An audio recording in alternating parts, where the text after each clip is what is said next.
morning everyone. Welcome back to my channel Commerce Education Point.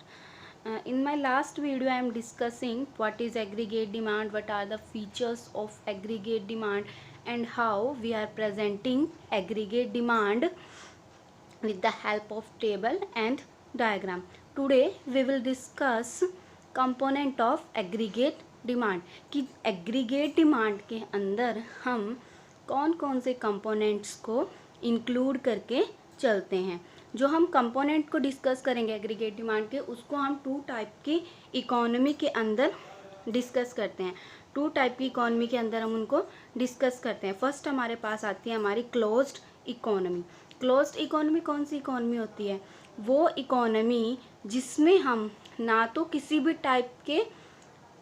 Type के import को brought out करते हैं अपनी कंट्री के अंदर, और ना ही किसी भी टाइप के एक्सपोर्ट को सेंड आउट करते हैं थ्रू आउट द कंट्री। वो इकोनॉमी हमारी कौन सी कहलाती है? Closed economy. A closed economy is self sufficient, meaning that no import and export are brought into country and no export are send out of the country. कि ना तो किसी टाइप के इंपोर्ट को ब्रोट आउट किया जाता है और ना ही किसी भी एक्सपोर्ट को सेंड आउट किया जाता है। वो इकोनॉमी लेवल हमारा क्या कहलाता है? Closed economy level. अब हम इसके अंदर पढ़ते हैं कि हम इसके अंदर एग्रीगेट डिमांड को कैसे प्रेजेंट करते हैं।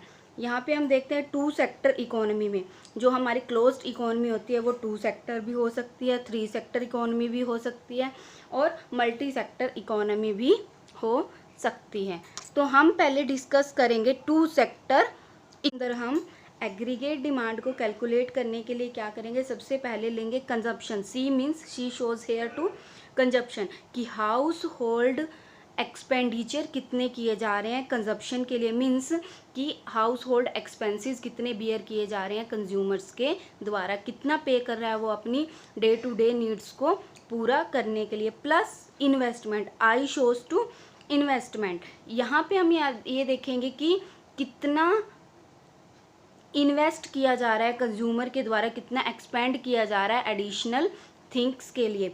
तो हम जो टू सेक्टरल इकोनॉमी है उसमें एग्रीगेट डिमांड को कैलकुलेट करने के लिए कंजप्शन लेवल कितना है हाउस होल्ड एक्सपेंडिचर का, दूसरा इन्वेस्टमेंट लेवल कितना है हाउस होल्ड एक्सपेंडिचर का, उन दोनों को कैलकुलेट करेंगे।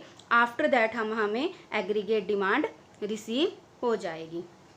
उसके बाद हम डिस्कस करते हैं three sector economy. Three sector economy में हम किस टाइप से एग्रीगेट डिमांड को कैलकुलेट करते हैं।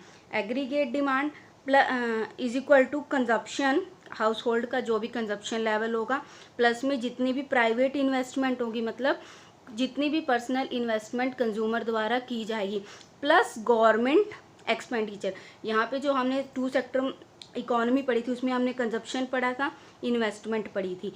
अब यहाँ पे हमारे पास थर्ड सेक्टर कौन सा आता है? गवर्नमेंट सेक्टर, जिसमें हम गवर्नमेंट के एक्सपेंडिचर भी इंक्लूड करके चलते हैं। तो एक तरह से हमारे पास एग्रीगेट डिमांड को कैलकुलेट करने के लिए जो फॉर्मूला आ जाता है, हाउस होल्ड के कंजप्शन प्लस में प्राइवेट इन्वेस्टमेंट प्लस में गवर्नमेंट के किए जाने वाले एक्सपेंडिचर, उनकी हेल्प से हम क्या कैलकुलेट करते हैं? एग्रीगेट डिमांड को हम कैलकुलेट करते हैं। तो हमने यहाँ पे पढ़ा टू सेक्टर्स में, क्लोज्ड इकोनॉमी के अंदर टू सेक्टर्स में हम किस टाइप से अपनी एग्रीगेट डिमांड को कैलकुलेट करते हैं। Will discuss component of aggregate demand in the open economy. की ओपन इकोनॉमी में हम किस टाइप से एग्रीगेट डिमांड को कैलकुलेट करते हैं। फर्स्ट सबसे पहले आता है कि ओपन इकोनॉमी होती क्या है। ओपन इकोनॉमी वो इकोनॉमी लेवल होता है जिसमें हम डोमेस्टिक कंट्री प्लस में आउटसाइड कंट्री दोनों आपस में क्या करते हैं? ट्रेड एक्टिविटीज़ को परफॉर्म करते हैं। मीन्स एक्सपोर्ट भी होते हैं और इंपोर्ट भी किए जाते हैं। वो इकोनॉमी हमारी कौन सी कहलाती है? Open economy. And open economy is an economy in which there are economic activities between the domestic community and outside. Outside means other countries कि जो भी एक्टिविटी परफॉर्म होगी ट्रेड के रिगार्डिंग वो डोमेस्टिक कम्युनिटी के साथ साथ आउटसाइड कंट्रीज़ के साथ भी परफॉर्म की जाएंगी। वो इकोनॉमी लेवल कहलाता है हमारा ओपन इकोनॉमी लेवल। जो ओपन इकोनॉमी होती है उसमें हम कौन कौन से सेक्टर इंक्लूड करके चलते हैं। अब हम डिस्कस करते हैं कि कौन कौन से सेक्टर है जो हम इंक्लूड करके चलते हैं। आता है इसमें house hold sector. House hold sector कौन सा होता है, जो हमारी डोमेस्टिक कंट्री की लिमिट्स के अंदर ही इंक्लूडेड होता है। वो सेक्टर कौन सा होता है, हमारा हाउस होल्ड सेक्टर। दूसरा आता है प्रोड्यूसर सेक्टर। प्रोड्यूसर सेक्टर कौन सा होता है, जो प्रोडक्शन के रिगार्डिंग एक्टिविटी परफॉर्म कर रहा होता है। प्रोड्यूसर सेक्टर डोमेस्टिक कंट्री का भी हो सकता है और आउटसाइड या अदर कंट्री का भी हो सकता है। देन आता है हमारा गवर्नमेंट सेक्टर। गवर्नमेंट सेक्टर में क्या इंक्लूड किया जाता है कि गवर्नमेंट कौन कौन से एक्सपेंडिचर कर रही है, कौन कौन सी इन्वेस्टमेंट कर रही है, वो सब किसके अंदर इंक्लूड किया जाएगा, हमारा गवर्नमेंट सेक्टर के अंदर। देन आता है rest of the world. Rest of the world means domestic country और आउटसाइड कंट्री। डोमेस्टिक प्लस में आउटसाइड, दोनों का मिलके आपस में एक्सपोर्ट किया जाना या फिर इंपोर्ट किया जाना, वो किसके अंदर इंक्लूड किया जाता है, rest of the world sector के अंदर।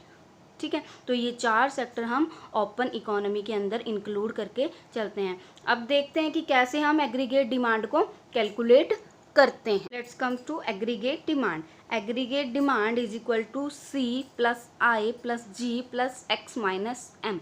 हम इन कंपोनेंट को डिस्कस कर लेते हैं। सी यहाँ पे क्या शो कर रहा है, C shows here to consumption expenditure of the household sector, and then I shows the private investment or private expenditure which are bear by the consumers. then आता है गवर्नमेंट। जो हमारा थर्ड सेक्टर आता है वो क्या आता है, गवर्नमेंट। गवर्नमेंट ने जो भी एक्सपेंसेस वगैरह किए हैं उन सबको इसके अंदर इंक्लूड किया जाएगा। देन आता है X minus M. Here X minus M shows net exports, means जो एग्रीगेट डिमांड हम कैलकुलेट करेंगे ओपन इकोनॉमी में, हम उसमें नेट एक्सपोर्ट को भी इंक्लूड करेंगे। नेट एक्सपोर्ट को हम कैसे कैलकुलेट करते हैं, एक्सपोर्ट माइनस इंपोर्ट, कि हमारे पास फॉर्मूला दिया हुआ है कि हमने जो अगर नेट एक्सपोर्ट्स को कैलकुलेट करना है तो हम उसमें कैसे कैलकुलेट करेंगे, एक्सपोर्ट माइनस इंपोर्ट। तो हमारे पास यहाँ पे ओपन इकोनॉमी में एग्रीगेट डिमांड को कैलकुलेट करने का फॉर्मूला क्या बन जाता है, कंजप्शन प्लस इन्वेस्टमेंट जो प्राइवेट होगी, प्लस में गवर्नमेंट के एक्सपेंसेस, माइनस में नेट एक्सपोर्ट, उसको हम इंक्लूड करेंगे एग्रीगेट डिमांड को कैलकुलेट करने के लिए। उसके बाद देखो हम 2 क्वेश्चन हमारे पास आते हैं। What is aggregate demand, explain with the help of table and diagram. ये हम लास्ट वीडियो में डिस्कस कर चुके हैं। देन आता है which components are used to calculate the aggregate demand in open and closed economy, कि एग्रीगेट डिमांड को कैलकुलेट करने के लिए हम ओपन इकोनॉमी और क्लोज्ड इकोनॉमी में कौन कौन से फॉर्मूले या कौन कौन से मेथड्स को यूज़ करते हैं, जो हम इस वीडियो में डिस्कस कर चुके हैं।